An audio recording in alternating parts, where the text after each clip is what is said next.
Kevin Calder, who will be following me. Before I begin, just a couple of things. I just want to let you know, Jim, that I am not seeing the screen, so I'm going to be flying blind, so I will be asking you to flip from slide to slide. Before we begin, first of all, let me just say this. Someone had once told me that no one should ever start a presentation with a disclaimer, but on this particular issue, someone needs to. And that is that because no one really is an expert on the issue of workplace violence, and you all know, and you will see very shortly, how complex this issue really is. Requires law, requires forensic psychiatry, policy making, security. There's all kinds of aspects. So many of us are going to have to rely on one another to be able to sort of increase our knowledge about this really, really critical area.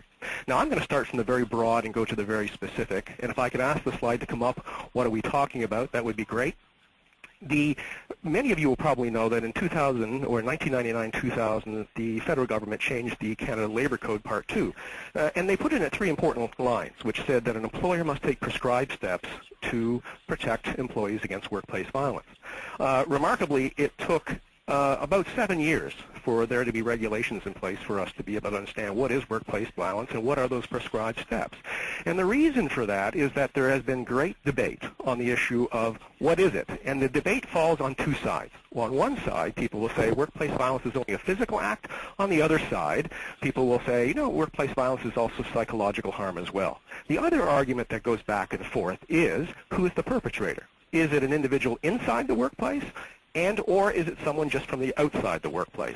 Now, these 2 arguments have been going on for a great deal of time, and as a result of that, there has been some delays in terms of being able to very clearly legislate the whole issue.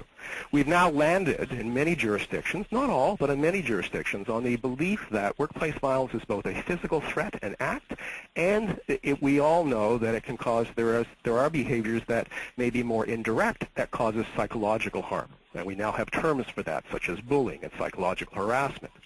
The next slide, entitled Canada, you will see there that, you know, the argument comes up, or the comments come up a lot as to, are we any more aggressive now than we were 5, 10, 15 years ago? There is no specific set of data. There is no pivotal piece of research that says, yes, we are, no, we're not. The simple answer is we don't know, because people weren't collecting information at that particular point in time, although there are drips and drabs of data that comes in that suggests that, yes, indeed, there seems to be an increase, a marginal increase in the amount of violence that seems to be happening. Now, the question may be that's happening, but also we have to keep in mind that people are talking about this issue a lot more and have ways to report it, so it may look like it's spiking at the same time. Next slide. Canada in the global context. And the other question comes up, where do we stand with respect to other countries? I would encourage any of the attendees to visit the International Labour Organization, their website, and they've done some remarkable research on this, difficult research, applied research to see where Canada stands and other countries stand vis-a-vis the issue of aggressiveness on the job. Now, they define workplace violence as being a physical threat and a psychological threat at the same time. And you can see Canada has nothing to be particularly proud about because we fall behind Romania, Argentina, and France. Now, most people say, well, that can't really be that accurate because the United States is not there. And we know that homicides on the job in the United States are really quite high. So the 3rd leading cause of occupational death for men, and women working in the United States is homicide. If you're a woman working in Florida, the 2nd leading cause of occupational death for women in Florida is gunshot. But if you broaden the definition, Canada certainly ranks high if you broaden the definition to include issues of psychological harm. So the face of violence in Canada seems to be also, we have a high preponderance of people who are bullying, intimidation, and the like. I like to say always that in the United States, you may be a fatality on the job, but in Canada, we do it the Canadian way. We tend to harass and humiliate you. And that seems to be, a fairly major sort of indicator in some of the research that we're starting to see.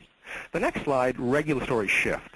There is, without doubt, across Canada, and I'm assuming that most of the attendees are from Canada, there is a regulatory shift to start to embed the issue of psychological harm in the definition of workplace violence.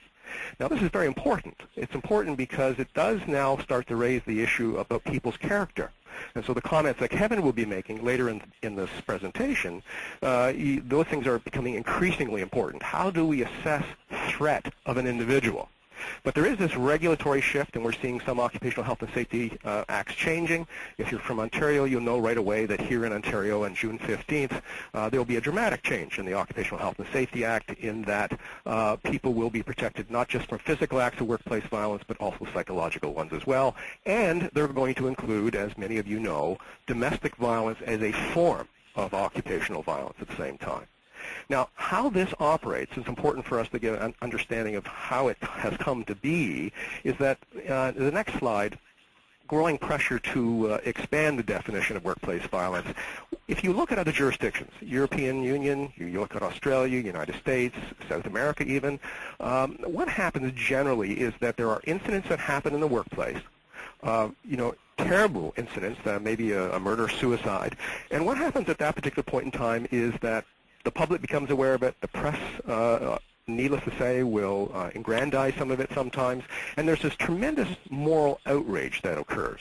And the moral outrage, and people want action, and then legislators begin to act and legislate and pass laws. There have been two critical, and there are many others, but there have been two critical cases here in Canada that have prompted this and have prompted the movement, the legislative movement on the whole issue of workplace violence. One is what we all know, the OC Transpo shooting, and we can see there from item number 7 on the inquest that they firmly believed that people should also be protected from psychological violence. If you turn the slide, Jim, to the next one, growing pressure to expand workplace violence, we see that the other case that has come before us and before legislators is action on domestic violence, especially here in Ontario. This came directly from Laurie DuPont's murder. And Laurie DuPont, as some of you may or may not know, was a nurse who was working at Hotel Dieu Hospital in Windsor and was killed by her estranged boyfriend, who happened to be a physician in the hospital. And legislators here in Ontario felt that there needed to be protections for individuals who were subjected to domestic or intimate partner violence at the same time. So we're starting, and there, of course, have been other incidents that have happened in Canada, in Kamloops, in Montreal, and countless others. But these have fueled the interest from legislators. Now, virtually, the next slide, called requirements, one of the things that has emerged from all of this is the need to be able to protect employees from various forms of workplace violence, and it will depend based upon the jurisdiction that you may be in. However, virtually all jurisdictions require what's referred to as a risk or hazard assessment under the Occupational Health and Safety Act. And this risk assessment, and sometimes people call it, hazard assessment or, risk assessment, and I'm going to make some distinctions here in a second, is simply an exercise, a methodical exercise to be able to determine what vulnerabilities your particular workplace has. Virtually all of them ask for that. And it's critically important because we need to treat this as any occupational health and safety hazard, because if you allow something to develop and continue on without taking firm steps to prevent injury to employees, then you could be held to account. So, for example, the next slide, legislative and legal responsibilities. There are a wide variety of ways that employees can get redress on the issue of workplace violence. And we're not going to go through all of that because that's for another seminar altogether, but I want to take your attention to two items on that list. Now, one is the Occupiers Liability Act. Now, the Occupiers Liability Act is very important, and the other one, which we'll talk a little bit about, is the Occupational Health and Safety Act. There's all kinds of common law ways that individuals can come back and talk about the negligence of an employer for not protecting them. Now, so the law is there to protect people. There are a variety of ways that people can get redress on the issue of workplace violence. So being able to assess risk is critically important for the employer and required under law in most jurisdictions. The next slide, Occupiers Liability Act. Now, the Occupiers Liability Act, especially here in Ontario, what that is essentially is, and I'm leading into the organizational risk tools that you may wish to use, is the Occupiers Liability Act. As you can see, if you own, lease, or otherwise control a facility, it is your responsibility to keep that facility safe. So, for example, if you own a building and there's an underground parking garage where there is a light that has been burnt out, people have complained about that over and over again, and you've done nothing about it. And then an individual, say a woman, goes down to her, get her car, and she's sexually assaulted. You could be brought to trial on the issue of you didn't keep the workplace safe. Now, what has that got to do with the whole issue of workplace violence?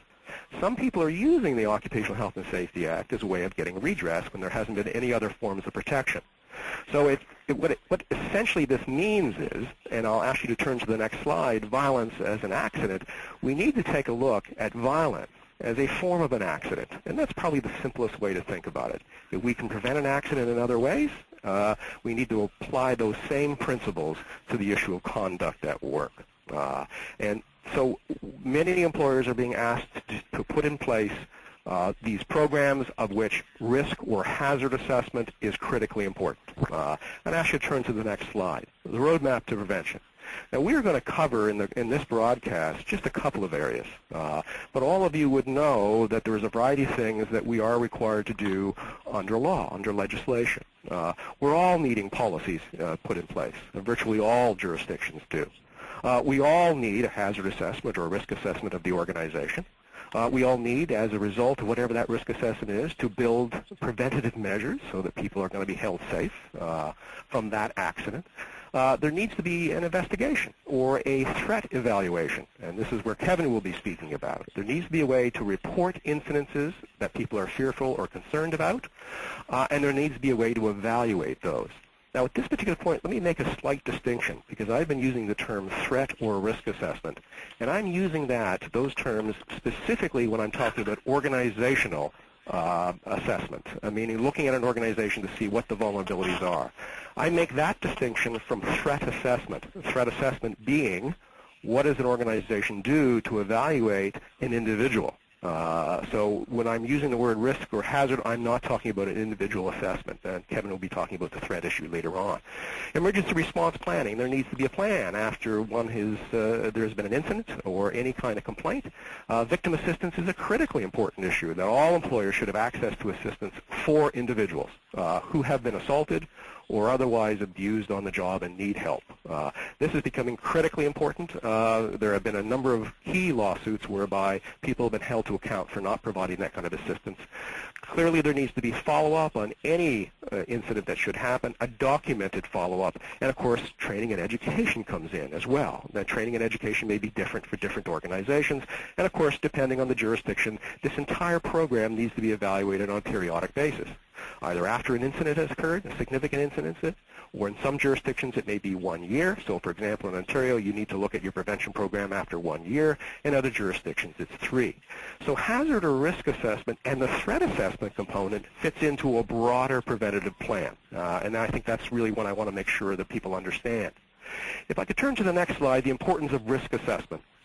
Now, this is a logical starting point. I like to think that the risk assessment or hazard assessment of any organization is like the keystone that holds everything together. You can have a policy. Those are easy to draft. There's lots of templates for that. But the risk assessment is really going to tell you what are the vulnerabilities in your workplace that need to be addressed or need to have some attention. Now, will an employer be able to prevent all incidences of workplace violence? No. They won't, and no one should expect that. However, there needs to be, and this term reasonable comes up all of the time, there needs to be reasonable efforts to prevent accidents or prevent incidents of workplace violence. And so in order to take reasonable steps, you need to at least evaluate your organization to see where the gaps or the vulnerabilities might be, even if there hasn't been an incident, but a possibility of it. And I meet employers all the time who will say to me, well, we've never had an incident, so there's no point in doing a risk assessment. And, you know, really, frankly, that's not the case. You should be doing the risk assessment anyways, even though you have not had incidences, because there's always a possibility there could be a gap. The next slide, hazard risk assessment. As you can see, this is part of the larger prevention program. So the hazard assessment will provide you guidance on what kind of prevention measures you want to put in place. And, you know, this is a critically important element, and I want to stress that a lot. The next slide, the nature of risk. There are 2 components when we're looking at risk, and I think I've sort of spoken to this somewhat here, and that is we need to take a look at organizational risks in terms of how we design our workplaces and the types of workplace processes our employees are involved in, and I'll speak to those in a few seconds. And of course, there is the other more important issue too. How do you evaluate threats? of individuals. Now, we've all seen, of course, CSIs on TV. We've all seen policing programs about being able to predict individuals who might be violent.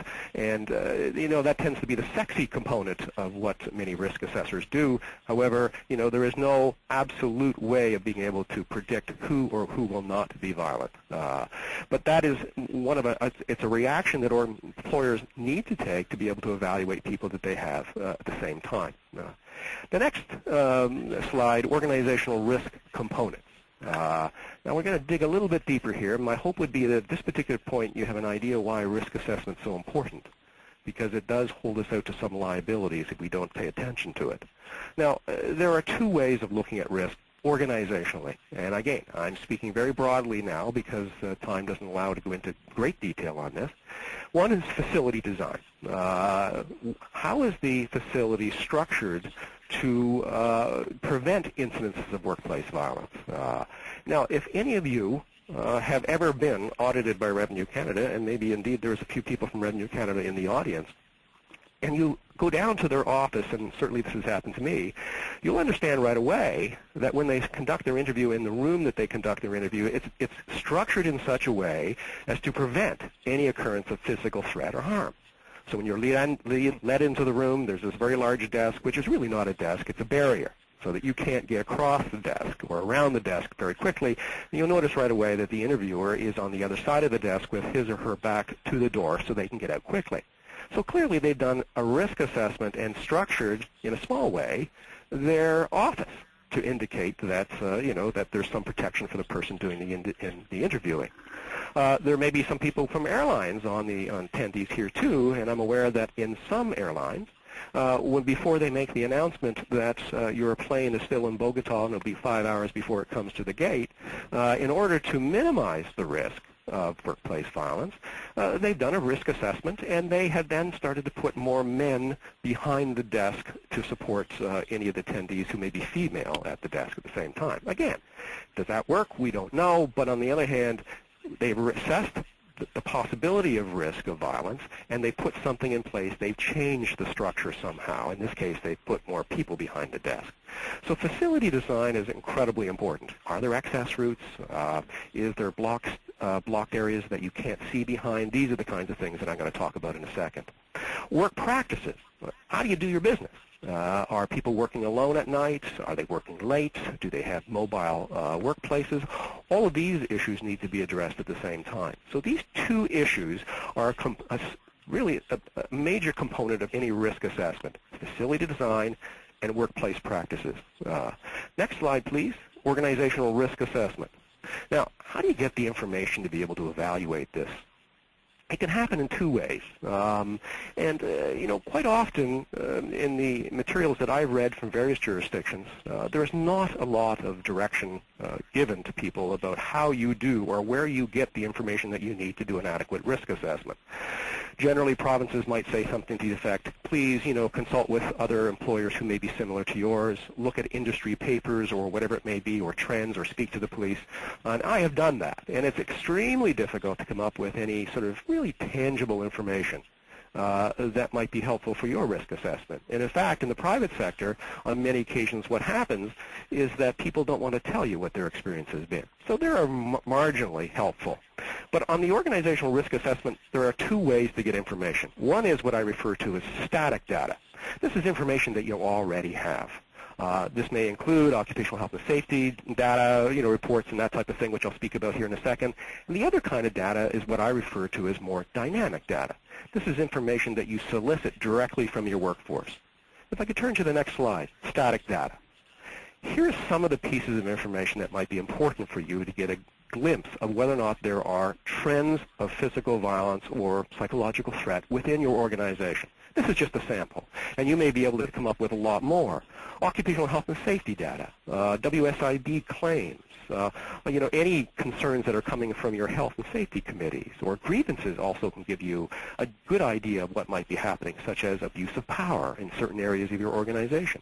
Human resource complaints around harassment and other close calls that might be important to sort of pay attention to, and also security reports and police call-outs. These are important as well. And I would also stress that consultation with your union is critical, or your representative, and whether it's organized labor in any way or association, is critically important in understanding what trends might be there.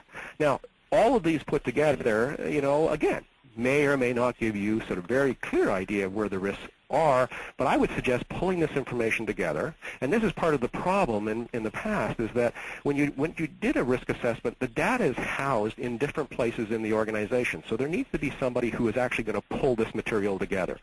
If I can turn to the next slide, please. This is just the additional static data that might be available to you, and this is what most governments, as I've mentioned to you, a history of workplace violence, as we talked about from the static data, trends from other workplaces, if you can get them, if you're a large association, so if you're in a bankers association, there may be trends around that, and also you need to understand when you're looking at your risk in terms of your organization what the legislative requirements are.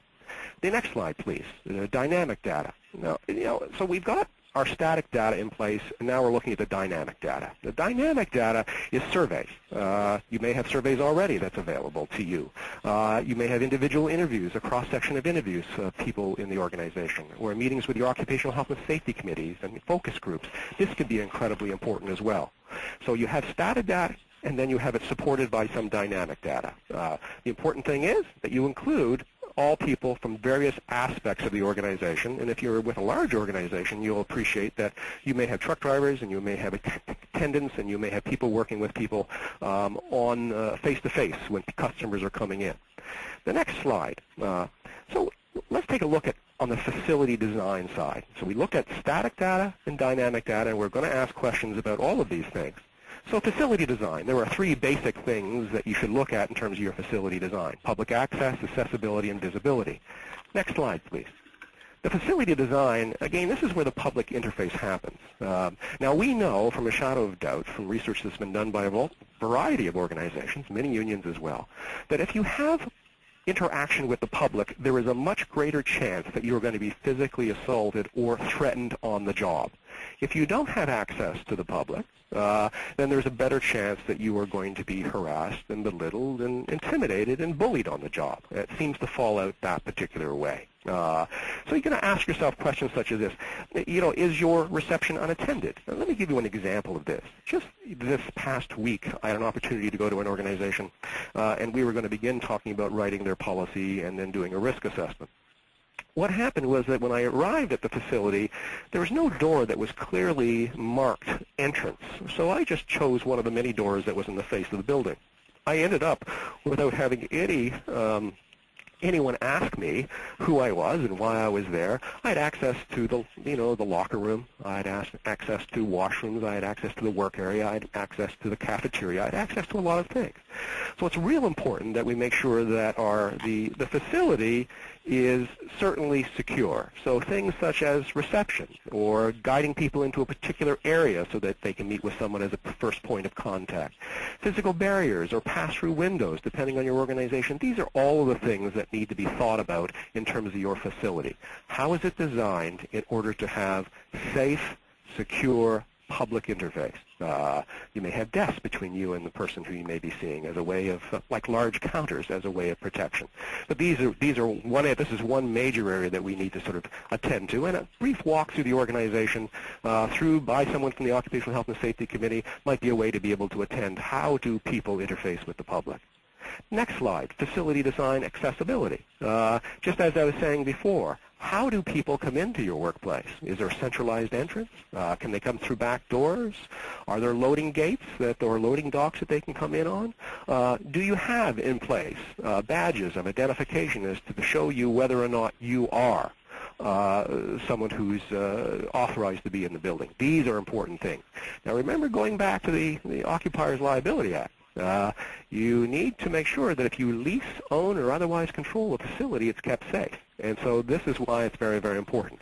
So having people sort of, being vetted before they get in, in any way, even to sign in, badges, or whatever it may be, is critically important. Next slide, please. Facility design, visibility. If any of you are in retail, you'll understand, and you probably do this, is that you don't want to have a lot of things on the window to obscure views, so that if someone is being accosted or robbed within that particular sort of restaurant or gas station or whatever it may be, that there's visibility, that you can actually see somebody. So you want to take a look and see that, areas that might be public access, there's lots of visibility. You might want to sort of consider how your shrubbery is in place so that you can have a line of view to the parking lot or to the main security gate. Have any kind of cameras that might be conspicuous so people know that there's some kind of surveillance going on. Those are particularly important. And also, you go in many organizations, and I think this is a wonderful tool, is that they have mirrors around corners so that you can see if someone is hiding around in a small area that you otherwise wouldn't notice them. Again, these are things that might be valuable for your organization if there are these kind of vulnerabilities. So we're looking at, from the facility design perspective, public interface, accessibility, and visibility. These are three important things to think about when you're talking about organizational design. Next slide, please. Work practices. Now, here in work practices, we're looking at part of your organizational risk assessment. What are the procedures that you have? And as you can see, some of these things may overlap with the facility design. We're looking at things such as check-in procedures or visitor procedures. Do they need to be escorted when they're in the building?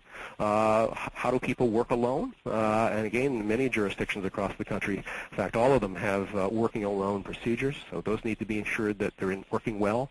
Working off-site in a mobile workplace, or you're visiting at home, maybe patients or customers at home, and certainly emergency response procedures. Next slide, please. Check-in procedures. Again, what procedures do you have in place to have people check in routinely so that everyone knows who's in and who's out of the building? And at the end of the day, that you can actually look at the logbook that you may have and say, well, people have all exited the building. This is critically important. I can't tell you how many organizations that I go into, and I can virtually stroll in. Now, this is a bit of a challenge for publicly funded organizations such as libraries, things like that, where people have access, and they don't need to be checking in the same way they would with some other organization. But these are very, very important things to have. Next slide, please. Visitor policy. What is your visitor policy? Can anyone be invited in? Have visitors being escorted to certain areas and not others? Are there visiting hours for your organization? So that's, in some organizations, they may have customers come in to talk about bills and payments at certain times rather than all of the time and any of the time. And are there any kind of restrictions for some customers who may historically have caused some difficulty or trouble? Public libraries have a very, very difficult time in this whole issue because it is a public space and people are able to come in and should be able to come in.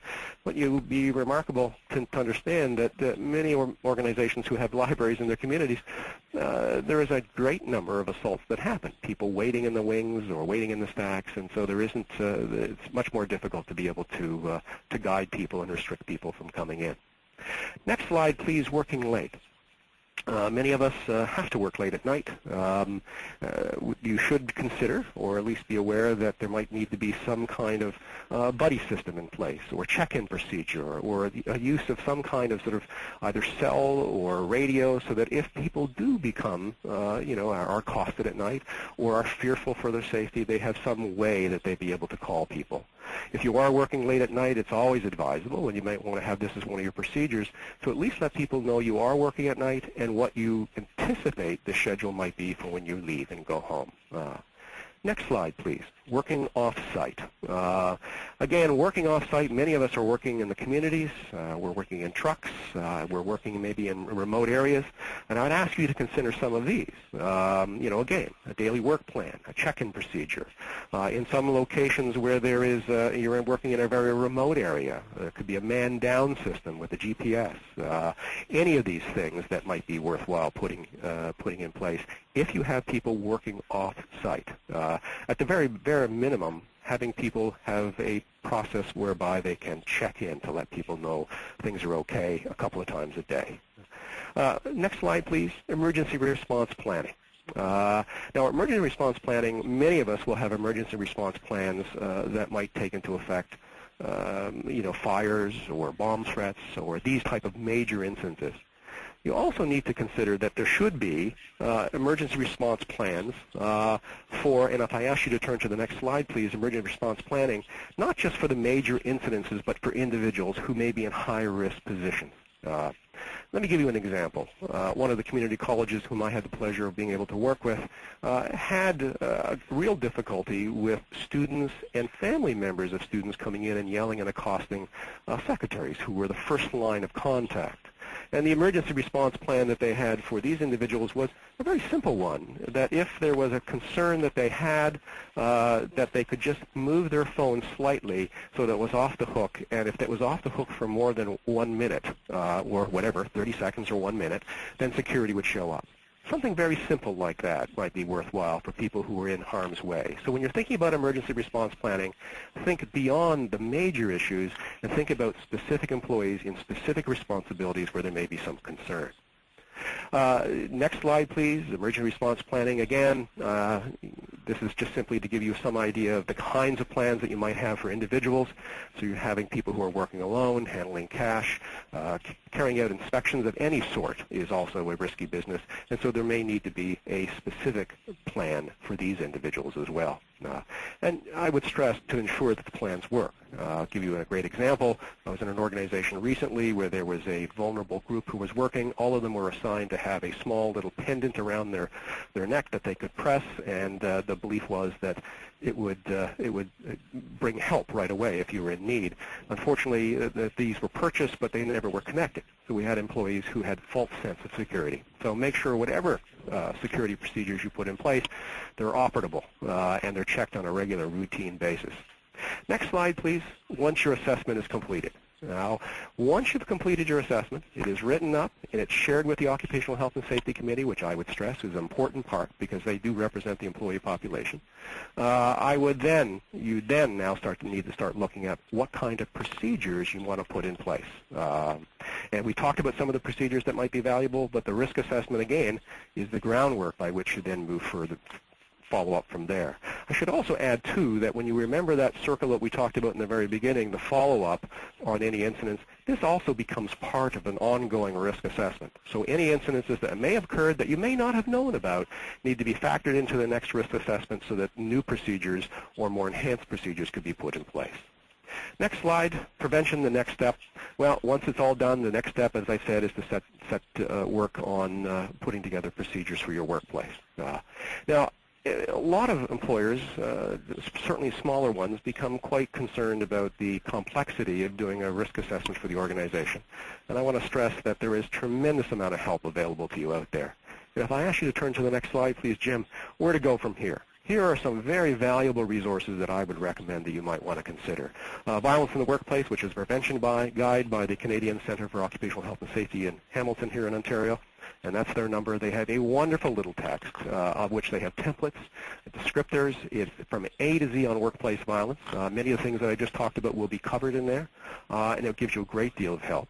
Eric Rohr's book, put out by Carswell Publishing, number 2, Violence in the Workplace. It's a hidden gem, and most people don't understand that that's available, but it is a wonderful text. If you call Carswell, they'll be glad to sell you a copy, and it is a small primer on the laws and responsibilities from a Canadian perspective that might help guide you in terms of your risk. There's also a new book out by Norman Keith, which I would recommend, a Canada Law book, the second edition of the Human Resources Guide to Workplace Violence by him, and he too goes into the whole issue of assessing risk from an organizational perspective. Next slide, please. Overheads. If there is any of these slides that you would like to have a copy of, just feel free to give me an email or call, and I'd be glad to oblige. And I have covered a very complex, broad area in a very short period of time, and I'm anticipating there might be some questions that I can help with, and I'd be glad to do that after Kevin has the floor. Thank you, Glenn. Let me just clarify that we're aware that the slides are running about 10 seconds behind the presentation. We're working to correct that, and just to repeat to all of those of you out in the audience and those of you who are submitting questions, yes, you will have a chance to get this presentation, all the slides, in writing. So don't panic if you missed a phone number or a slide. Not at all. And please. Let me just say that the last slide here with my number and my email on, please email me or call, and I'd be glad to oblige. That's not a problem at all. And you may have some specific questions that may come up later on. If you're like me, then I usually have questions when I'm leaving a meeting. So, again, please don't hesitate to give me a call, and I'd be glad to be helpful. Because after all, what I said in the very beginning, we're in this together. Yeah, Glenn French email is worth the price of admission itself, let me tell you. Seriously, he's a great resource. Anyway, Glenn, thank you. Yes, you did cover quite a lot of ground, and I want to introduce our next speaker, who's a security and threat management consultant who's been serving clients in both the U.S. and Canada for 20 years. He's kind of got a unique dual practice in terms of citizenship and geographical representation. He's a 14-year veteran of the BC Sheriff's Services, where he served as, among other things, the Senior Intelligence Coordinator, and he was instrumental in launching the BC Sheriff's Services Integrated Threat Assessment Unit. I have a feeling you're going to hear that expression again, threat assessment, integrated threat assessment, and he's going to talk about individual threat assessment right now, and his name's Kevin Calder. Kevin, can you see the slides? Let's first get that out of the way. Yes, I can see the slides, and excellent. I guess if, Jim, you could move them forward for me, I'll just give you a heads up when I need to do All right, that. Let's stick with the protocol that Glenn established. That seems to be working. Okay, excellent. Well, thank you, Glenn and Bongard, for this opportunity, and all of you for joining in. I found Glenn's presentation very interesting, and I made a couple of notes, and I think it fits well with where my portion is going to go to. And if I can just, before I get going on my presentation, just make a couple of comments in support of what Glenn was talking about, which is, he's absolutely right. This is an incredibly complex situation, and I think one of the keys, and I've made big asterisks around the note, is that we, as organizations, as individuals in positions that need to manage these type of situations, is that my recommendation is to make this, whether it's organizational or individual, we have to make it as practical and applicable to your organization as possible. Sometimes we get bombarded with a lot of information and a lot of options, whether it's through the regulations, whether not worded necessarily prescriptively or specifically, and so oftentimes I find that there's pushback around that this problem is so huge, you can be overwhelmed, and so there's sort of a predetermined, I can't do this, or we can't do this, or we won't. But I think we can make a difference, and I think the organizational risk assessment or the macro level risk assessment is the first step. The second thing, and it was a point that he made in regards to one of his clients, that if there's no incident equals no risk, if there's not been a previous incident. Well, I'm going to suggest to you that any organization, which includes, and I mean any organization, that has people, whether it's internal or external, the risk exists. Especially when you look at regulations such as harassment, bullying, intimidation, things like that that are going to be internal to the workplace, that even what we would consider a low-risk environment, maybe a private company, still is going to face certain challenges because you've got individuals and humans in there, and these things have always taken place. The fourth thing I would just say as I go through my portion on individual risk assessment is the one thing that's the most difficult, and I would suggest is impossible, is to talk to probability. We're not going to be in a position where we're going to be able to say with any degree of accuracy that in fact someone is going to be violent, because it's always up to the individual as to whether they move to violence or not. You could have somebody that poses a significant risk, that even from a homicide or suicide perspective, that everybody is certain is right on the brink of carrying out an act of significant violence, and they choose for whatever reason not to. That does not mean they don't pose the threat, and that we don't have to be prepared for it, or that we don't have to mitigate or minimize the threat the individual poses. But I think we as people or humans, we want certainty. People want a quantifiable outcome. So you oftentimes, as safety professionals, you are asked, well, tell me what the probability is. And if we have a high probability, then we'll respond to it. And one of my first recommendations is to try to stay away from probability, because for the most part, you're just guessing. And that doesn't help anybody in the long run. Because if you don't end up with a situation or an incident, or as I put it in training, if you don't end up with a body at the end of this, you must have been wrong. And that's not the case. Your assessment could have been 100% accurate and suggest that the person poses a specific threat of violence, and we're not determining whether your assessment was right or not based on whether they actually carry out the violence. We're actually hoping that our strategies will have minimized or mitigated that threat. So, on to the presentation. This is a three-part process. What I normally see and envision when I'm working with clients or in training is that people want to fix a problem. and they rush to fix the problem without really truly understanding what they're dealing with. And in the various descriptions of events and concerns from a global workplace violence perspective, Glenn identified a number of different areas. The one thing that would be consistent, I would suggest, and I made a note about the college, community college, or the parents or different people, clients were coming in and yelling at the secretaries. The one thing that was consistent is you have people. And in most circumstances, you're going to be able to identify who those people are. And so as we develop our general strategies, we should be in a position to identify those individuals that we come in contact with who historically have either caused us concern or who we believe pose a potential threat of violence within our workplace. Now, I'll talk a little bit about behaviors of concern in a second, because the word violence or workplace violence comes with certain connotations to it. And I think there's a range of behaviors, and our strategies need to address the specific behavior, some of which I'm going to say with respect that I don't think have a clear nexus to violence, because we get a lot of people, whether it's potential victims or organizations, that get into the what-if mode, and they start trying to manage something in the future that may or may not occur. So when I'm doing my individual-based assessments, the first thing I want to do, and this is the investigative aspect of this, is I want to gather the information related to the circumstances and context of the particular incident. I want to identify the risk-enhancing and risk-reducing factors. So things like, I've got a long-term employee that has been making threatening comments in the workplace, but has a great deal of family support and has not necessarily been managed effectively as a problematic employee previously. The family support, the need for the income, the job, the different things that keep us all from doing stupid things or goofy things is a risk-reducing factor.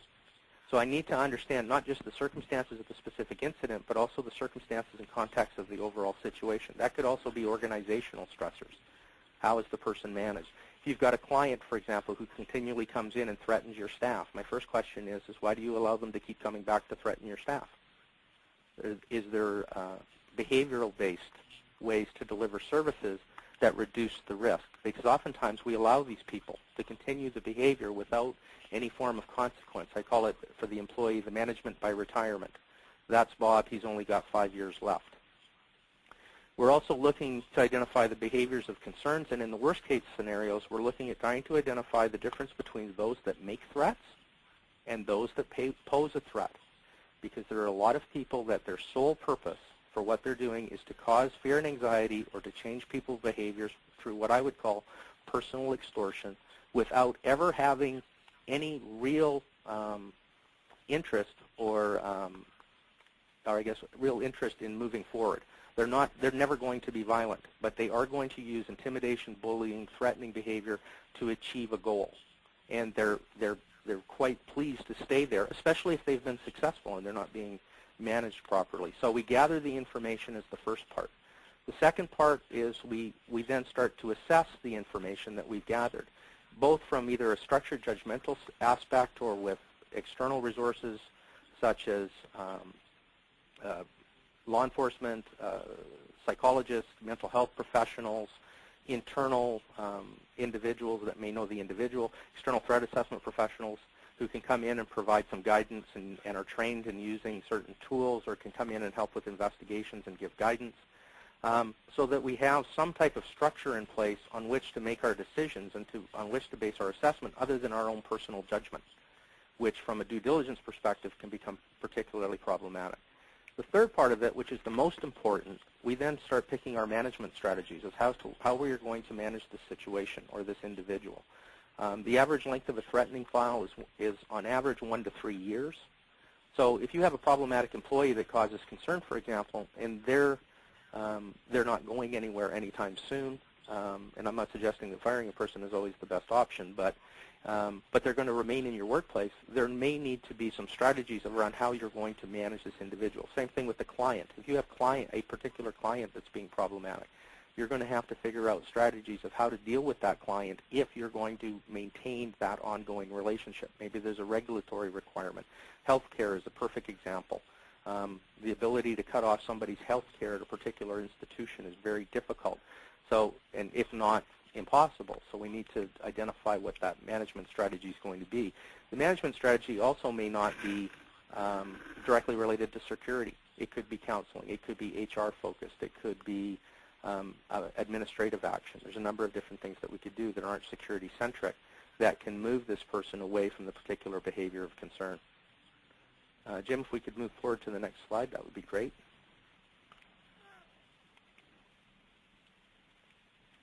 So the next thing that I would do or suggest is, and one of the things that I would offer to you at this time as a takeaway is that as I'm working through this, if you've got an individual of concern, start applying some of what I'm talking about in a very practical sense to that situation and to the history and to some of the information that you know have gone on in the past. So one of the things Glenn talked about, and I also think is important from an individual's perspective, is definitions. People will bring their own definitions to the table.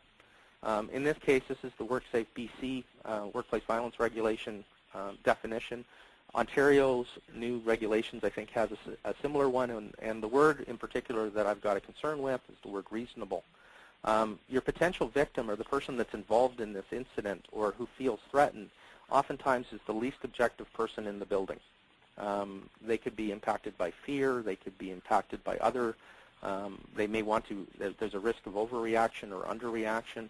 They may have other agendas in regards to why they're bringing or not bringing forward certain pieces of information. And not that I'm suggesting that it's a bad definition, but as you're doing individual risk assessments, my suggestion is that people like yourself need to be as objective as possible. You can't get pulled into the organizational culture where you've already got some predetermined, potentially predetermined outcomes in regards to the particular individual. And a good example is the person that poses or that is a problematic employee, and that identifying that they pose a potential threat of violence is a way to potentially move them out of the organization. And when you do your assessment, you find out that the risk of that type of violence is actually quite low or even non-existent. But sometimes there can be pressure on to come to a certain conclusion. So definitions are going to be very important. Definitions around threat, violence, harassment, bullying, right down to the individuals you're talking to are all going to be very important. Next slide, please.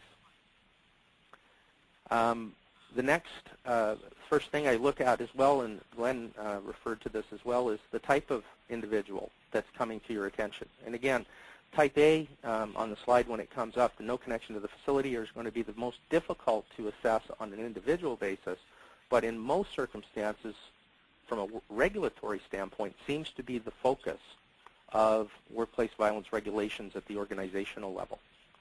And if we move away from those down into type B, C, or D, you've got an opportunity, and in most circumstances, you will have individuals that will come to your attention in one of these particular areas because there has been an ongoing concern. There's not necessarily they just one time was there some type of incident or behavior, but that type of behavior is starting to escalate. Now you're starting to monitor, you're starting to track. If it's an employee, they might start at the lower end, but they've said or done something that's caused some concern. And so you're looking in particular at the circumstances and contacts and the factors related to that individual as opposed to from a global perspective. The customer or client, same type of situation. When Glenn was talking about the college where the people were coming in and yelling at the reception staff, one of the questions that I would ask is who is doing the yelling? And what's the likelihood they're going to come back, and how are we going to address them, and how are we going to manage their behavior if they do come back, as opposed to saying that we can't pick or we don't know who these people are going to be. Well, in this case, you've pre-identified somebody who's already caused you concern. I would suggest you could assess and manage that particular individual in the future if there was going to be more contacts. The other thing that's important is to recognize that in B, C, and D, how you manage those individuals are going to be different. With C, you're going to have some opportunity to be able to dictate to them their behavior, their behavioral contracts. They're an employee. There's certain things that you're going to be able to do to them, or force them to is probably bad terminology, but to get them to participate into certain programs. You could say you have to go to counseling, or you could use disciplinary or administrative action to try to change behavior. as an example. Well, you can't do that with the spouse of an employee. You have no authority over them to participate in anything. Same thing with the client.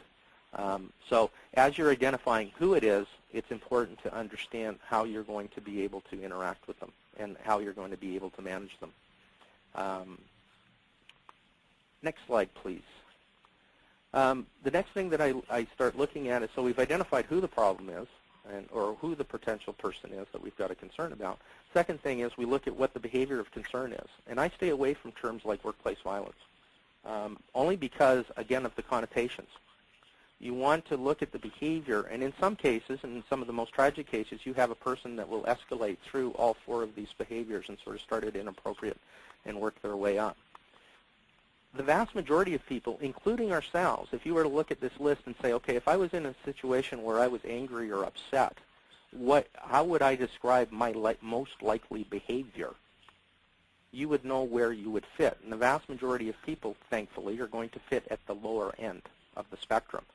The management of those situations or those behaviors should be specific. So workplace conduct, respectful workplace programs are going to work very well, I'm going to suggest, around inappropriate and intimidation and bullying in the workplace. Even some threatening behavior, professional threatening, for example, I'm going to get you fired, is different than I'm going to come and beat you up. So how we're identifying the behaviors of the individual is going to be critical for identifying our management strategy, and also critical to ensure we don't overreact.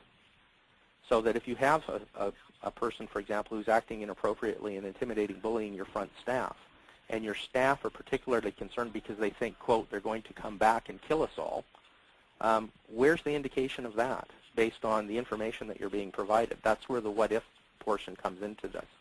So we want to be able to objectively identify the type of behavior that's being described to us, but we also want to look at what's going to happen in the future, and I think this is something that's critical that often gets missed.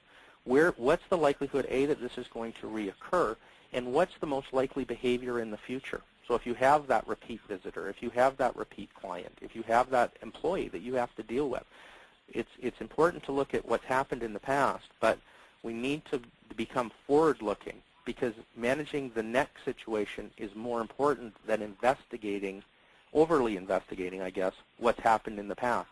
And from a safety perspective, that's oftentimes what we do. Or from an HR perspective, we will investigate an incident in isolation to determine what the factors were. And to some degree, I would suggest the horse is out of the barn. We need to look forward and see where we're going to go. Next slide, please, Jim. If we're looking at violence, when the slide comes up here in a second, we're looking at two different types of violence. We've got effective and predatory.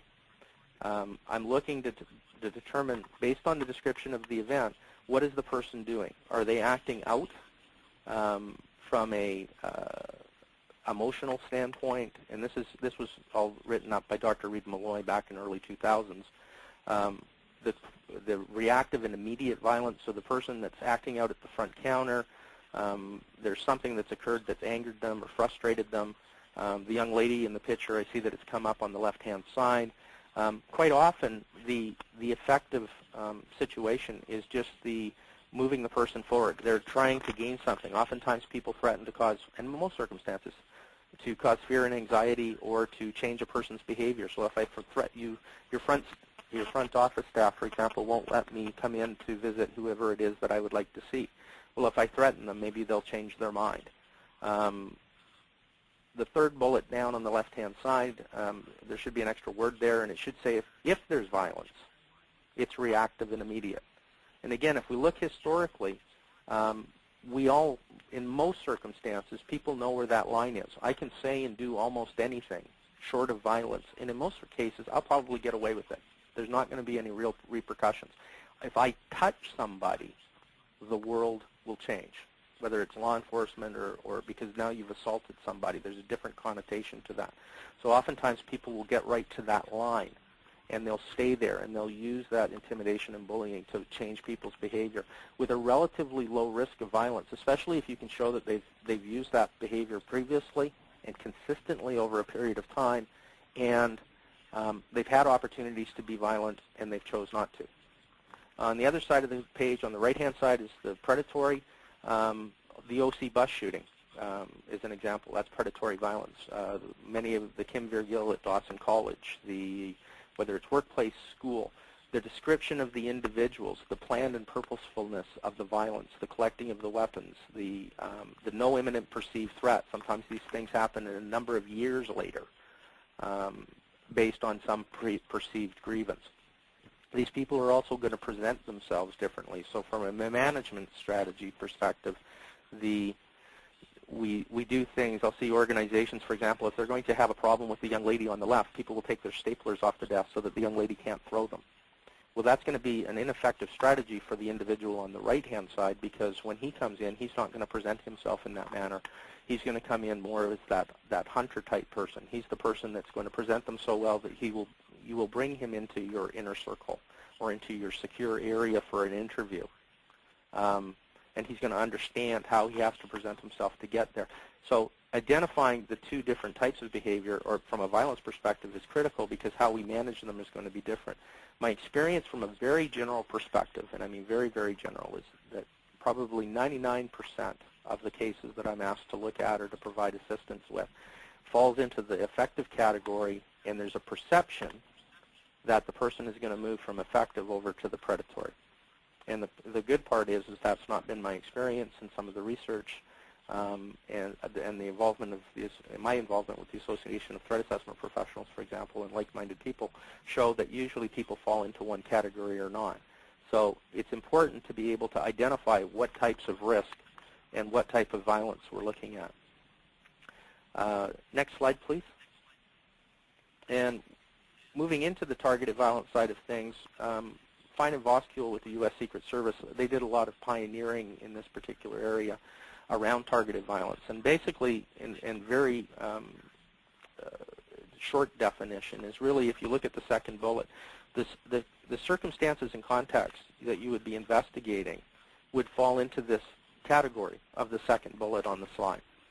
So if you have somebody that you think is at risk of that type of predatory violence and that type of extreme violence, as you're gathering the information, this is the type of things that a threat assessment professional would be looking for. And we're also looking in the third bullet as to where they are as they're moving forward. So we're not looking at an incident in isolation, but how are they planning and preparing to carry out the act of violence. Next slide, please. This is the path to intent of violence, and for whatever reason I didn't include it. To give credit, this is Ted Calhoun and Steve Weston from 2003, the authors of Contemporary Threat Management. This is their path to intent of violence, and really it shows the steps that an individual in a predatory situation may go through.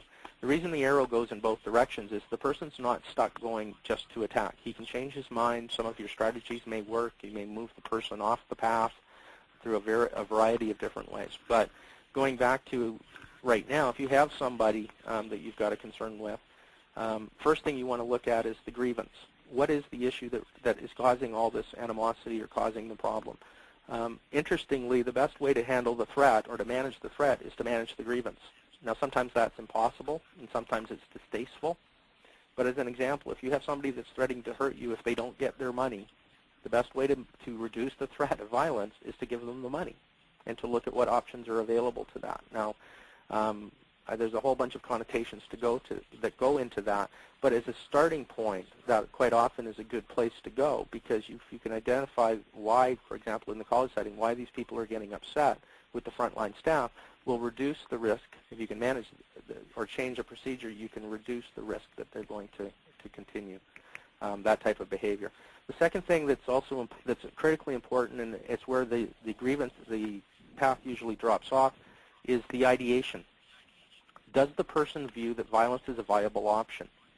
And part of that's going to come because they're either going to tell people, oftentimes third parties, as opposed to directly threatening somebody, so they're going to start talking about violence as an option. But also we're trying to determine, does their thoughts, are they consistent with their actions? Because again, I can say anything, and over the years, God knows I have, in a number of different areas. You know, the classic, I'm tired of working, I'm going to quit. I'll see you on Monday when I get back. So what I say versus what I do is decidedly different. So back to people that use threats to intimidate and bully, when we're looking to see if they are actually seeing it as viable and are then moving into the other stages of preparing and planning, the preparation. Final act behaviors, for example, is something that might pop up. You have somebody that's writing a will, for example, that's never written a will. In the case of some of the high-profile cases, people that are ordering firearms or purchasing firearms that have not had firearms before, and especially, and this is an extreme but very realistic, use Kim Vergil in Montreal, for example, the school shooter, ordering semi-automatic rifles over the internet and thousands of rounds of ammunition. Now, in isolation, he may be a gun enthusiast, but if you go back and you look at the grievances that he had, his violent ideation, it would fit this pattern as he was starting to get closer and closer to carrying out the act of violence. So a very simple way to both identify a problem, but also to identify the gaps where you don't have the same issues. Okay, if we could go to the next slide, and these will be very quick, but this is a very basic preliminary evaluation that you could use as you're talking to an individual that comes to your attention. The first thing that we're going to be looking at is, in the general concept, says what brought the individual to your attention, what are the circumstances and context, what's the behavior that's being described, and can you identify a risk of violence in the future? And you can do this in I mean, we're talking literally minutes. And if you start getting gaps, if you start identifying very quickly that this is an issue of harassment as opposed to an issue of violence, you can start quickly segueing into the appropriate strategy, which allows for better time management and case management if you have a number of these things that you need to look at. Plus, it gives the ability to the individual to, you're providing them advice right away. If you're going to talk to the individual, you want to ask them, basically ask them the question, tell me what happened. Let them speak freely. Don't coach them. My experience is that if you coach people, they will either give you a threat or they will avoid it like the plague. Depending, a lot of people just want to be helpful. So they'll start filling in gaps because they think that's what you want. You just want to listen to the information and see what they provide you. And then from there, start drawing conclusions. Ask follow-up questions and so on and so forth. Next slide, please. Question number 2. Does the incident that's being described to you, does it appear to be effective or predatory in nature? If you've got the person throwing the fit at the front counter, you start asking questions around why are they doing it? Are they trying to intimidate the staff? Was there any actual violence is going to be a critical question to try to determine, because people, again, if you don't ask to have them describe the incident, they will use terms like violence, and you'll assume potentially that somebody was physically assaulted when in fact they were only yelled at. And I'm not suggesting that that's appropriate, it shouldn't be managed, but there's just that risk of overreaction. Is this how the person normally behaves? Is this an ongoing pattern of behavior? We'll give you some indication of what the pattern of behavior is going to be like in the future, and also the time frame. A lot of times I get told about stories about something that I assumed happened yesterday, and in fact it happened 6 weeks ago. So one of my questions is going to be, well, what's happened since then? And quite often there has been nothing that's happened since then, which would suggest to me that the risk of violence is starting to de-escalate from an individual standpoint. Next slide. What's the individual's grievance? So that's the other key thing that I want to know. Is it focused on the individual or is it organizational? So in the college setting, for example, if there's a particular policy or procedure that seems to be upsetting people, that's an organizational issue. There's a lower level of intimacy. They're getting mad at the messenger, so to speak. So changing the messenger may or may not address the grievance, and especially in a large, in a significant violent situation. You've got somebody that's being fired, for example, or the OC bus shooting is a good example. He had a number of problems with certain individuals within the organization, but at the end of the day, the people that were killed and injured were not the people that he had identified as having a problem with. So there's a collateral risk to others that you have to take into account depending on the situation when you're looking at your management strategies or your security strategies. And as I said, can the grievance be addressed? Is unbelievably simple, but is, instead of building a fort, so to speak, what's causing these people to be upset? And if we can fix that, especially if it's reasonable to be fixed, because sometimes the people's grievance is legitimate. How they're acting is inappropriate, but the actual problem itself may be legitimate and should be addressed. And if you address the problem, you reduce the risk. Next slide. If you've got a particular problem that you think is increasing and you need to look at where it is there an increased risk of effective violence? So is the person starting to escalate? Are they getting closer and closer? So the person has previously yelled, screamed, but they seem to be getting more and more frustrated. They're getting angry. Their issue is not being resolved. Those type of things, even just the potential that the issue has never been addressed, leads to the possibility the person's going to keep pushing the envelope. And in those effective violence situations, you may have somebody that loses control and injures somebody. On the predatory side of things, are we looking at somebody that seems to be preparing or planning to carry out an act of violence? And what are they doing on that side of the fence? And those are things that we're going to look at. Final slide, other than some resources, just your threat management strategies. You're looking at a very holistic approach, a multidisciplinary team of people within the organizations. As they say, it takes a village to raise a child. Well, it takes a village to be able to manage these situations. You're going to have HR perspectives. You're going to have labor relations perspectives, operational perspectives. You're going to have security and safety perspectives. You're going to have the actual employees involved in this perspectives that you're going to have to take into account. And you'd be surprised at the people that can bring forward great ideas, on not just from a security or safety perspective, but like the operational side of things. If there's an operational improvement or change that can reduce the risk of irate clients or customers, that may be something that's identified out of the operational side. Or if you're going to make that recommendation, bringing them to the table so that they're part of the process so they understand what you're doing.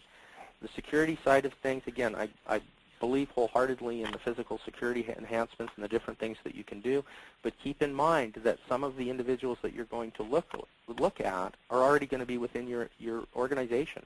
You have an employee who has an access card, defeats your access control system.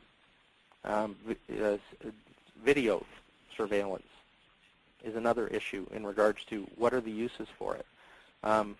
Employee training, incident response, as Glenn was talking to. And the worst case scenario, I mean, would you even consider as an organization some type of active shooter response training or even a discussion around that? My experience is that it makes people so uncomfortable they won't even consider that. But if you're identifying and managing people that you think are at risk of that type of behavior, I think it's incumbent upon the organization to consider doing it. Some resources for you on the next slide. The first two just talk about general active shooter and some of the things, emergency response protocols. The RAGE-V is a risk assessment guideline, which is downloadable off the Association of Threat Assessment Professionals website. Talks about, in a little bit more depth, about a lot of the things that I was talking about today. I've been involved with ATAP now for a number of years and is a great resource to yourselves when you're starting to get into these individual-based risk assessments. And there's a final slide is just my contact information. There's a lot more information. There's a lot of different approaches in regards to doing this. There's some significant diligence and liability issues around this. There's privacy implications. There's a whole bunch of different considerations. Please feel free to contact me. I'm looking forward to questions. I appreciate the opportunity to speak to you today. I hope this was helpful. And anything I can do to help, either now or in the future, please don't hesitate to call. Thank you. Thanks, Kevin. I know we're running a little bit late, but any of you have questions, don't panic. We'll take the time to field them, within reasonable limits. There, I use that word. Jim, do you want to just repeat quickly that question, the instructions on the questions again, just one more time? Thank you, Glenn. If you have a question, please raise your hand by using the tab on the left side of the GoWebinar screen. It's a little hand on the small tab that sticks out of the GoToWebinar screen at the bottom. If you click that, it will raise your hand, and I will open up your mic, and you can ask your question. Right now, I have a question from Kathy. And you also have the you can. I'm sorry, Jim.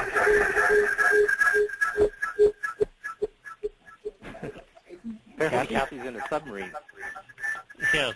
Kathy, your mic is open, so feel free to ask your question. Okay, let's hey, that's not working very well. We'll try again. Let's try to get back to you again, Kathy. Let me quick. I just want to ask a quick question to give before the callers queue up. Glenn and Kevin, what I'd like you guys, I think both of these things were extraordinary and very useful. What I'd like to know is how do you sort of integrate what's the interface between these two kinds of assessments that you were describing? Glenn, like for instance, you were talking about static and dynamic data.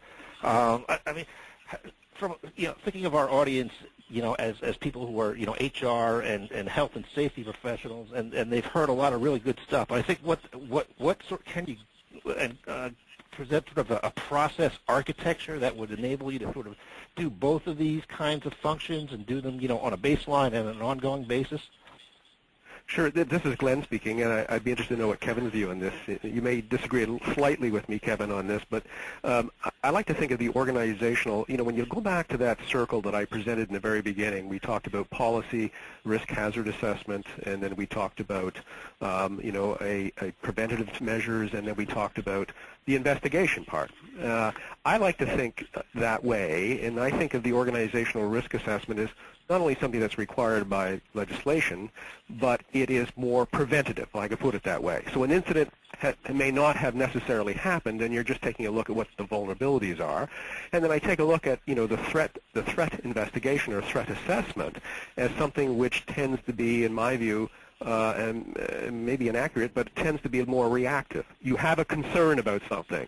So that's how I see the interface between the two. One's preventative, one's reactive. However, having said that, if you investigate a circumstance, a threat, an individual threat, well, that is preventative. So I recognize that at the same time. What about you, Kevin? How do you see these two things working together? I think they're complementary. I think the organizational risk assessment provides the platform, and you would plug the individual assessment into an as needed or as required process. In that, and again, terminology is always interesting. If you wanted to call it the investigative phase, if you wanted to call it the individual assessments phase, if you wanted to call it the response phase, it can really fit in.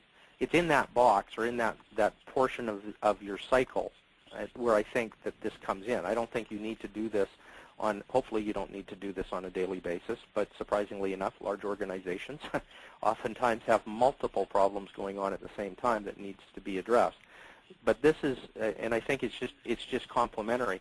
The other comment I would make is that it goes back to my theory that, or my experience, that rarely do I go to an organization, large or small? It's very small, maybe not so much, but even a medium-sized organization or a large organization, if they're being open and forthright, they've experienced problems in these particular areas.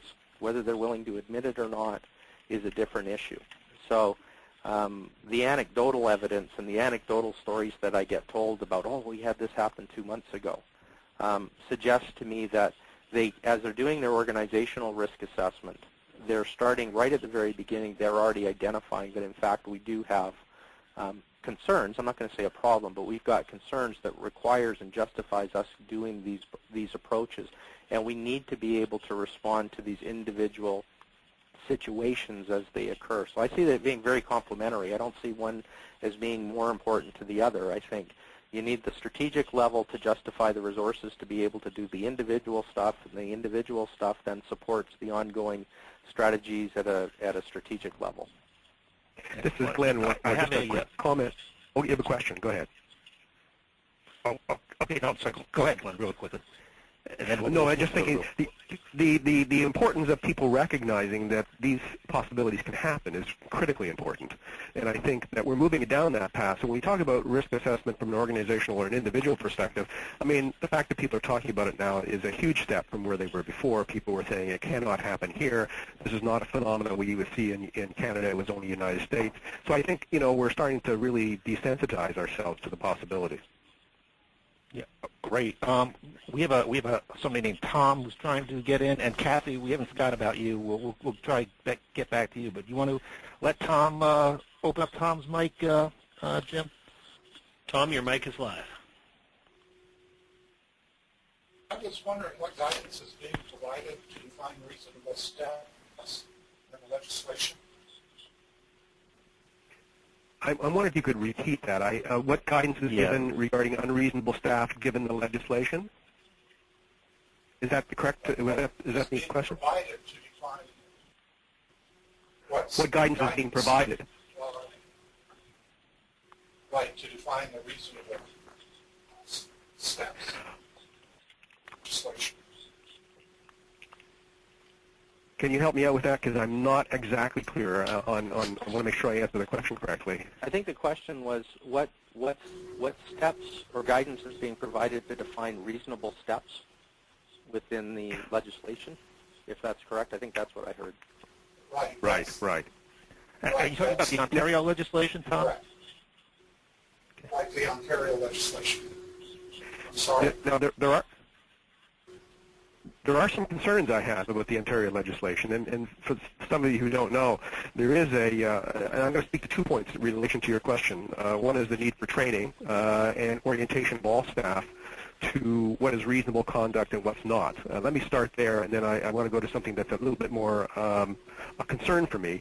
As you know from the legislation in Ontario Bill 168, which comes into effect on June 15th, training and orientation is a critical component. So all employees need to understand the policies and procedures of their given organization, and they need to understand, too, what workplace violence is. Again, we're broadening the definition to include psychological harm and what reasonable conduct would be. So that's one way the ministry is trying to sort of spread what is reasonable conduct.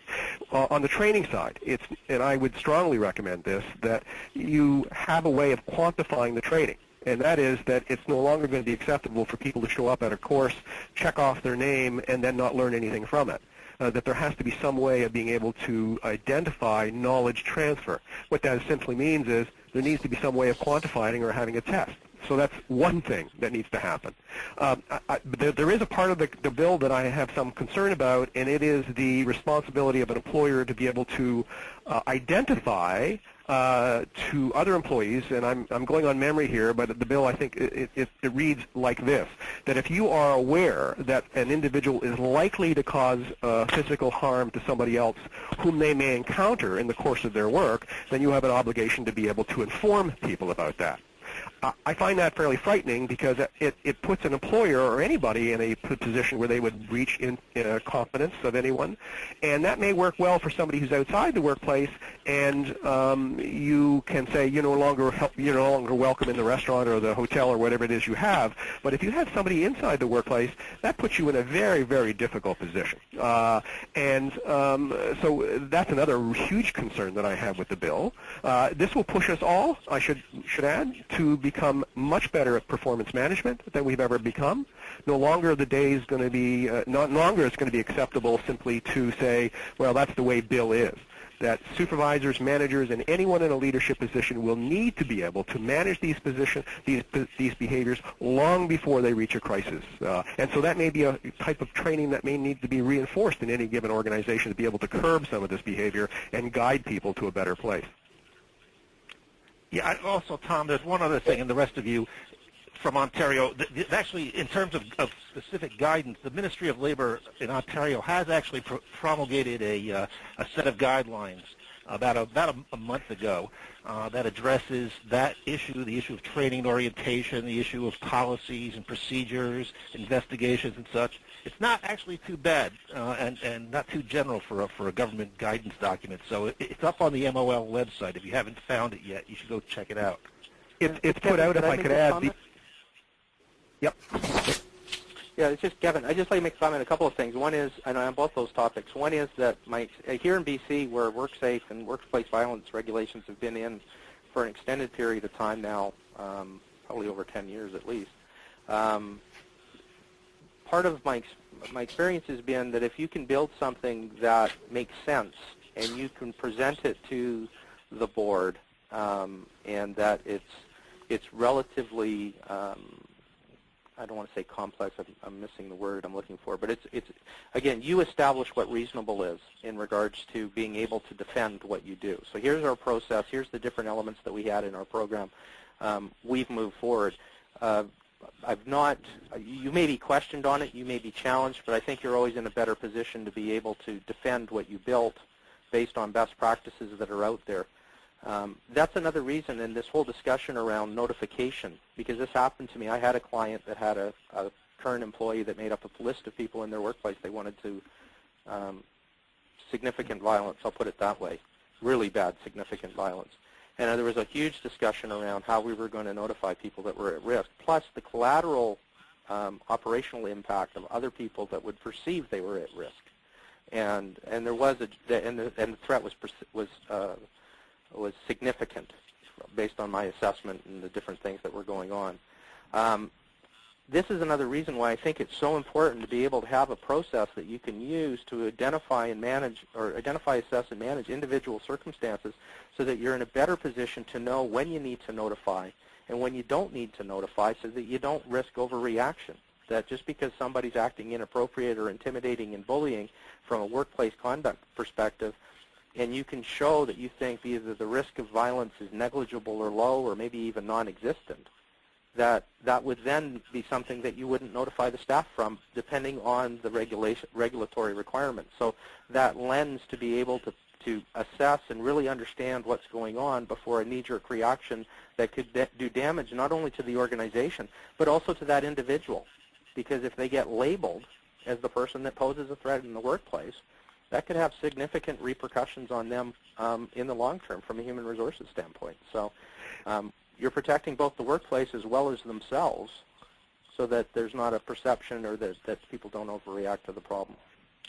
There's one piece of guidance here I'd like to give. And if you could go to the Occupational Health and Safety Council of Ontario, they have that's the Occupational Health and Safety Council of Ontario, and I believe this is the reference that Glenn was talking about. They have an excellent document called Developing Workplace Violence and Harassment Policies and Programs, a Toolbox. And I would encourage anyone from any jurisdiction to look at that, because it's a very full document that will go through risk assessments on even specific types of jobs, whether it be in trucking or retail or whatever it may be. It's a great document. You can download it on PDF. Excellent. Jim, so let's try to get Kathy again. It's just that they have the potential to. Yeah, it's not like they actually have a gun. That would just be more like, Kathy, your mic is Kathy, open. your mic is open now. If you want to give this a try again. Hi, no, I'm good for now, thanks. Okay. Thank you. Okay, great, Kathy. And that's it for questions for the moment. I actually have a written question from Doug, who wants to know about what employers are supposed to do to protect employees against the risk of domestic violence when they have absolutely no control over the spouse or partner of an employee. And this is Glenn speaking. Let me speak to that, if I may, because that's a concern of a lot of people. A lot of people, when they first heard that domestic violence would be part of the new Occupational Health and Safety Act, they were concerned that they would have to have a better understanding of people's relationships. And that's not what's intended.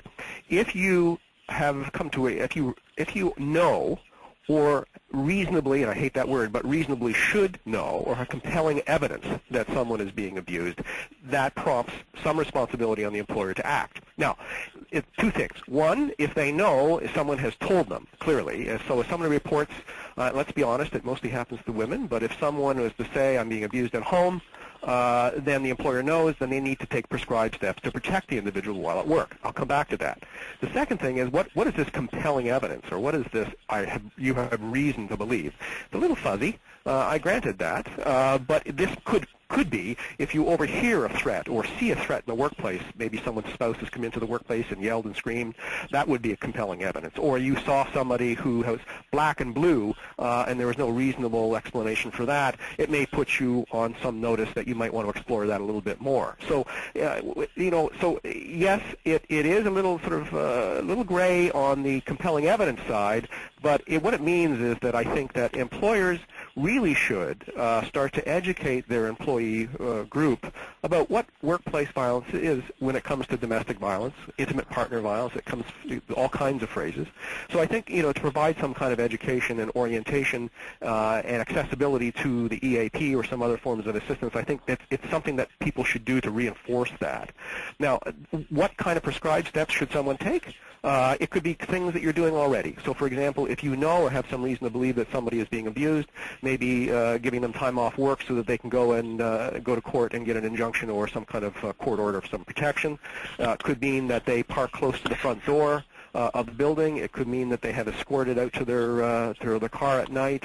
You change the telephone number. You change the location of work. All these kinds of things may be things you may wish to do. But by no means does it mean that you need to pry into the affairs of individual employees about the status of their relationships. That's not the intent of the whole thing. And Doug, he has a follow-up, very fascinating question. Said, what if this law had been in effect at the time of the Laurie DuPont tragedy? What would the hospital have? What should the hospital have done? Interesting question. Wow, that's an interesting question. And first of all, I'm not a lawyer, and it would be really irresponsible of me to comment on what an employer did or did not do. However, and there are certain complications in that circumstance because of the way hospitals are set up vis-a-vis the rights and the controls that people have over physicians, which I believe is being addressed. So, there's an added complication to that, obviously some physicians can be in a hospital where they don't have, disciplinary action can't be readily taken against them, or at least historically that's been the case. But the Laurie DuPont case, here we have two people who are on the same shift, the day of her murder. And so I guess what this new law is trying to get at is that the employer, if they know, and the belief was that there was enough evidence to suggest that there was a risk there, but nothing could seemingly be done or wasn't going to be done, that the employer needs to take action. And so in that particular situation, I would be, I think, negligent to comment on why that happened there. What I would ask you to do, if you can go and you can look at the inquest report, and you can download that from the web, and I'd ask you to do that. Can I make a comment just from a general perspective? There's a couple of considerations when you talk about, and we go back to identify, assess, and manage. One of the things I would say from a general perspective, and again, I understand the discomfort level around this, is that there's the risk, and we go right back to the very beginning. Domestic violence comes in a variety of forms, and one of the key aspects of the workplace violence regulations and the requirements is the risk of domestic violence spillover into the workplace occurring. So we've got a risk where she or he may be at risk as the primary victim. There's also a secondary requirement, which is that you also have a responsibility to everybody else within the workplace.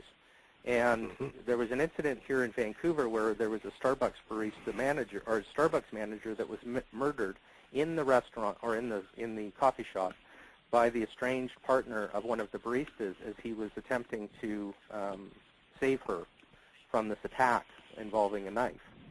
And the Workers' Compensation Board, my understanding is, held Starbucks accountable for not having a workplace violence program in place. And I don't know the specific details. But in general, if we go back, that if an individual circumstance, my suggestion would be at a very practical level, that if information comes to your attention that you think that risk exists, to take the time to work with that employee, to gather and assist them by gathering information specific to the risks to your workplace, which may well include asking them some questions about the violence risk dynamic in their relationship, again, based on their comfort level. They may or may not want to participate, but I think as an organization, if you identify that the risk exists, that there's a requirement to gather as much information as possible on which then to develop your management strategy plan. Now, who eventually, and this goes back to the liaison and multidisciplinary approach, there may be opportunities to liaise with victim service workers or victims support systems in the community. There may be a requirement to approach law enforcement.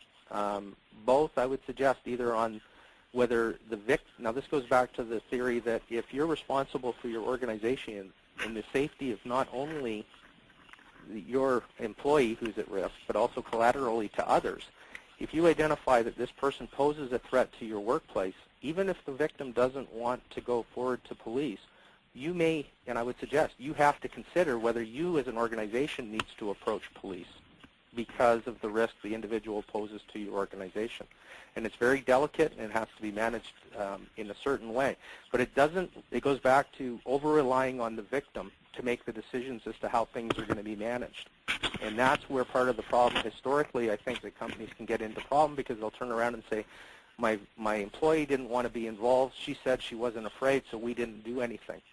And that's problematic, especially after the fact, because it doesn't remove the responsibility to manage workplace violence from the organization. So it's very complex, but it goes back to my theory of being able to identify and assess and manage each individual, or my approach, I guess, of identifying, assessing, and managing each individual circumstance. And again, the vast majority of the cases, even from a domestic violence perspective, that are going to come to your attention are probably going to be relatively low risk.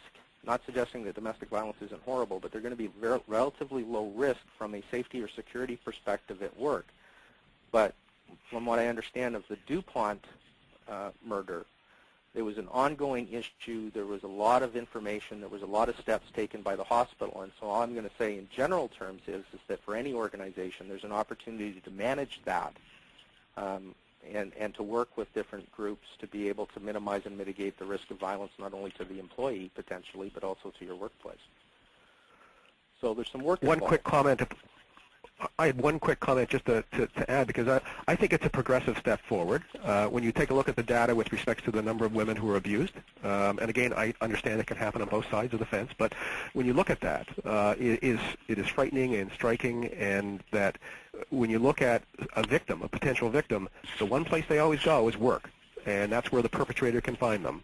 And I do think that it's great because it's out of the closet now, and that we as employers are no longer going to be saying, I'm sorry, that's a personal issue and I'm not going to get involved with. Because as Kevin said, it not only involves the individual who's been targeted, but it involves all the people around them. And I think that it's a great step in the right direction, and some people feel it's too far, some people feel it's not far enough, but I think it's a great step. Well, I think this is a perfect question to end with, because it's sort of not as much a question as a sort of a voice of a cry for help and frustration from Brianne, who says, how is a safety officer supposed to get it without any medical and psychiatric training, supposed to get into individual threat assessment? Basically, she's throwing her hands up. It's a serious point. Well, if aren't we asking people to make these kinds of judgments when they're not equipped to do so? And it's a good way to wrap up the presentation, I guess. Well, if I can speak to that, I mean, again, we're talking about practical and applicable to what's going on. Again, it's your comment or the question about, what's the result of our assessment? What's the judgment? Are we liable for our judgment? Are we liable for the decisions that we make? And this is where, if you look at the school environment in particular, and I would suggest in large organizations, you're not looking at a unidimensional or one-dimensional assessment.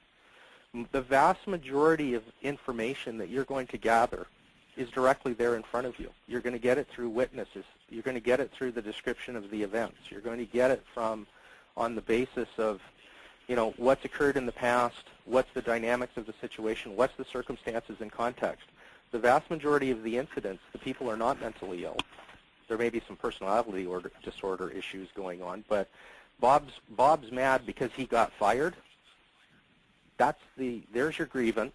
Bob says he's going to hurt people because he got fired. There's your ideation. Now we have to basically look in front of us in regards to the information that's available, and how are we going to if you even want to say evaluate it as opposed to assess, because again, people have difficulty with that. It's also part of the reason with clients that I work with, for example, that will have a dotted line relationship with external resources, whether it's mental health, whether it's a threat management professional, whether it's law enforcement, whether it's other people that can come in, especially in serious cases, or even where there's a perception that it's a serious case, and say that we'd like some assistance with this. We want to share the risk. I've been doing this for years, so I'm not suggesting a half-an-hour webinar is going to make somebody into a threat assessment professional. The other thing is that from an organizational standpoint, it shouldn't just be the safety person. If you're of a large organization and you have these issues, it should also include your human resources, your legal, your senior executive, your operational people. You should have a group of people that have and there is training available. If people are interested, I can give them some links to other training opportunities in the field of threat assessment, threat management. But they can come together as a group representing the organization with all their different hats and different responsibilities on, and come forward and together be able to say, okay, this is the situation we're looking at. What do we need to do? And as I said before, if anything, quite often you de-escalate the problem because the perception of the level of violence is greater than the reality because people are afraid. So if you think of it as there's managing threat and there's managing fear, they don't always equal. Usually the fear is much greater than the actual threat level when it comes to violence. So back to, if you're doing anything as an organization, you're taking back control. We as a group are going to manage the situation. And so you may not have the responsibility like in domestic violence. That may be up to law enforcement. That may be up to counselors. That may be other people. But you may become the point of contact that says, we're asking you for your assistance. And oftentimes those requests are not made, and in particular by the victim. So I don't know if that... Just one quick thing, if I may add, just to sum up. Final word. I absolutely agree. I absolutely agree with Kevin that this should never be an individual's responsibility.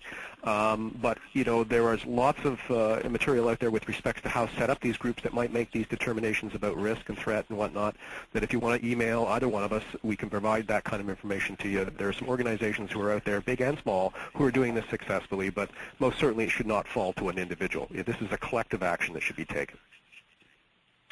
Thank you very much. And any of you who have follow-up questions or questions that you didn't get a chance or think of later, just send them along to either Glenn or Kevin or to me. I'm Glenn D, G-L-E-N-N-D, @bonguard.com, and I'll make sure that they get to the right place, and we'll take care of it. And again, anybody who will get you copies of the materials too. With that, I want to thank Glenn, Kevin, and all of you out there for attending today's webinar. If you'd like to buy a recording of the proceedings today, there's a special rate for $50. You can call 1-800-667-9300. Again, 667-9300.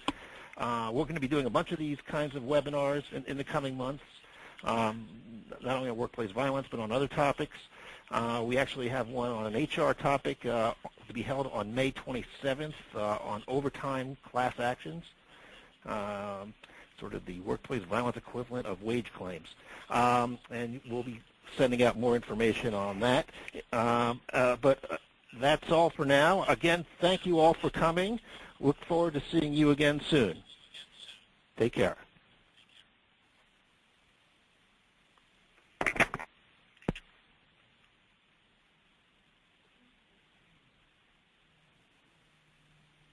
Hello? Jim? Yeah, I'm still here. Are Glenn and Kevin still there?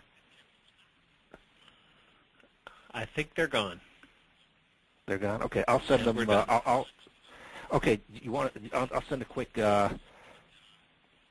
follow-up so we can conference real quickly. Good job. Thanks. Let's see if we can get together in about 2 minutes and just kind of close it down. Okay. Bye.